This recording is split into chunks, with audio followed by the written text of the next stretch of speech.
The London Bridge is where the attack started, the van mowing down civilians on the bridge before the attackers getting out the back of the van and then going into local bars in a food market. And stabbing people. Yeah, there was a lot of uncertainty as this was unfolding. Was this an accident? Brad Myers is an American tourist. He watched as the terrorists unfolded this mayhem, mowed down their van onto the London Bridge, and he joins us now on the phone. Brad, thank you for joining us at this hour. What did you see last night, shortly after 10 o'clock, as this unfolded? Sure, thanks for having me. So I was on the London Bridge taking pictures of the Tower Bridge, and then just decided to make my way down to the Riverwalk. There's a little Riverwalk down near the bridge. You walk down the stairs, you get down the Riverwalk. So I had done that. When I started taking more pictures, I saw a van immediately go onto the pavement. At first I heard a loud noise and saw the van come onto the pavement.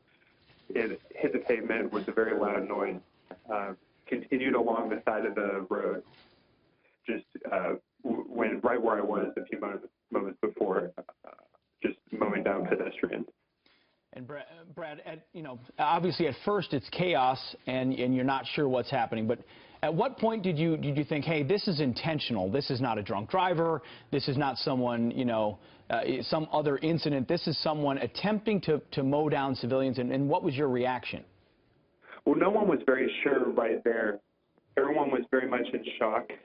You hope it's an accident, obviously. It's still terrible, but, it was clear it was a very high rate of speed that it continued on through the crowd. It seemed like he wanted to be as close to the guardrail as possible in order to ensure that no one could escape or that they would get as many people as possible. Brad, I also saw a person jump off the bridge to try to avoid the path of it. Yeah, and as we're seeing, this new type of attack on soft targets, many times on a Friday or Saturday night as people are hoping to just enjoy their evening. I think we have a photo of you taking a selfie as if it was just going to be any other night out, if we could pull that up. And then there you are. I mean, and then just moments later, this happens. Brad, what was the reaction with everyone else around you as they're taking this in like you are, trying to make sense of it all? Right, exactly. Well, that photo was taken at 9:59. I went back and checked. Then by around 10:05 is when I believe the attack happened. And then the additional pictures I took just of the scene were at 10:10. So it was a lot of shock. It happened very quickly. Police were on site within about 2 or 3 minutes. It is a very highly trafficked area of London, so I'm assuming they were able to be pretty close. Sure. Hey, Brad, the aftermath, as you piece together details, piece together additional information, you're there in London. What is the sentiment and mood of those in London? They've now seen a third terrorist attack in the UK in just a matter of weeks. They've got an election coming up. It's a pretty high-profile time there. They're under siege. What are the mood of folks in London that you're talking to?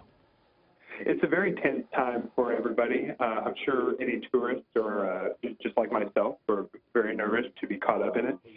But, everyone just is going to try to continue as they're going as best they can, just being more vigilant and hopefully with increased police presence and everything. So we got some live pictures here on the left side of our screen, Brad, as we're looking. We know that the police came in, swooped in right on London Bridge, cordoned off the whole area. We saw last night as they were sort of going bar to bar down the Borough Market area, asking people to leave, to clear that whole area. What were police telling you? I know that they were concerned that they had suicide vests on, which turned out to be hoaxed suicide vests at the time. What were police telling you, and were you worried that something was going to happen to the bridge, an explosion of some sort? That's just terrible to hear. I was on the north side of the bridge where the attack began. It was a little ways down the road to the south side. I feel very fortunate to have been on the north side rather than the south, because it appears it is much worse over there. So I did not see the police or the attackers leave the van, but I pretty much immediately got away from the area, which is, I believe, what you're supposed to do.